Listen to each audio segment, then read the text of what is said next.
Namaskar, this is Akhilesh Bhargava again. Welcome to Tidbits on Business and Finance with me.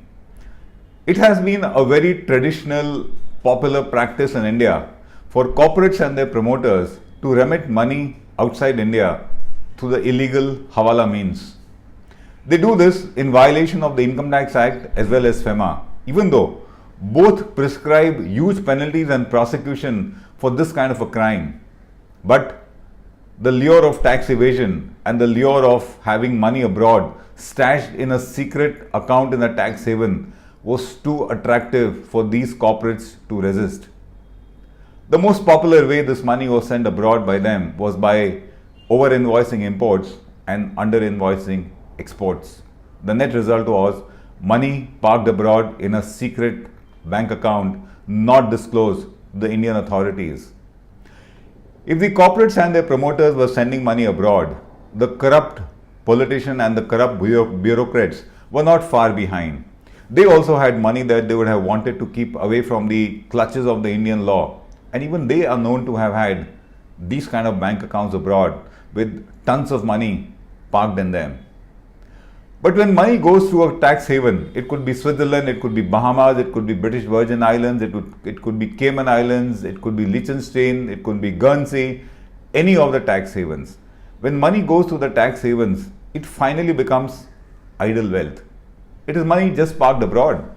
And the corporate or the promoter who sent the money abroad would certainly want to bring it back. Very often, this money which was illegally sent abroad comes back into India under a very legal garb. It comes back by way of FDI, by way of FPI, by way of external commercial borrowings. But the same money which was illegally sent abroad comes back into India through a very legal means. This is popularly called round tripping of funds. Money going abroad, coming back into India. The infamous P notes, as they were called before they were banned by SEBI, were known to have channelized thousands of crores of such money which went abroad back into the Indian stock markets. It was always well known that hundreds of billions of dollars of Indian money is parked in these kind of havens. It was also known that it belonged to very powerful sections of society, and so the government was doing little to bring them back. But then the HSBC data leak happened. The Panama Papers happened, and many such leaks have been happening from time to time, and the government is getting direct evidence of these kind of accounts abroad. The government was forced to take action.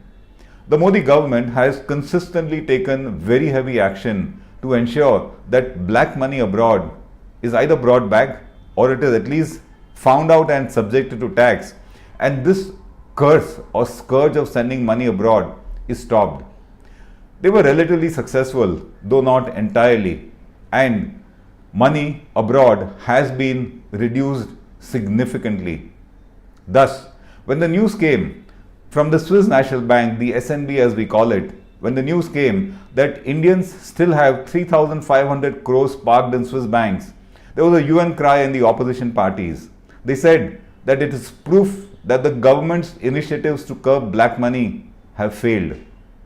The Congress, of course, alleged that all this war against black money was bogus because there's still a lot of money stashed abroad. But what they overlooked in making these very careless allegations was that under the FEMA, we are still allowed to remit money abroad, and that was legitimate money. So the finance minister immediately issued a statement that these 3,500 crores are legitimate money of Indians under the FEMA and IT, which was sent abroad through official sources. He also made a statement, the finance minister, that since the NDA has come to power, the black money stashed abroad has gone down by 80%, and between last year to now, it has gone down by 35%. So the Congress claims that the war against money stashed abroad in tax havens is bogus was completely wrong. It is good to see that the government has been so heavy-handed on this kind of money abroad.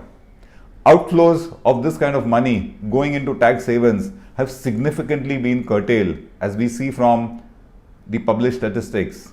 But what has not been curtailed is this money coming back into India. a recent news says that FDI coming into India from Cayman Islands, a very well-known opaque tax haven, has shot up by 1600%. A lot of money is coming into India from Cayman Islands, which is a tax haven. It is of course money with questionable backgrounds. It is money whose sources are not very well explained. The foreign direct investment coming into India from Cayman Islands today is more than that coming in from Germany. The fact is that money is still there abroad belonging to Indians. The fact that it is in tax havens only means that it is not very clean money. So while the government has succeeded in curbing the outflows, it yet has to control the inflows of this kind of money. This is Akhilesh Bhargava signing off till we meet again. Namaskar.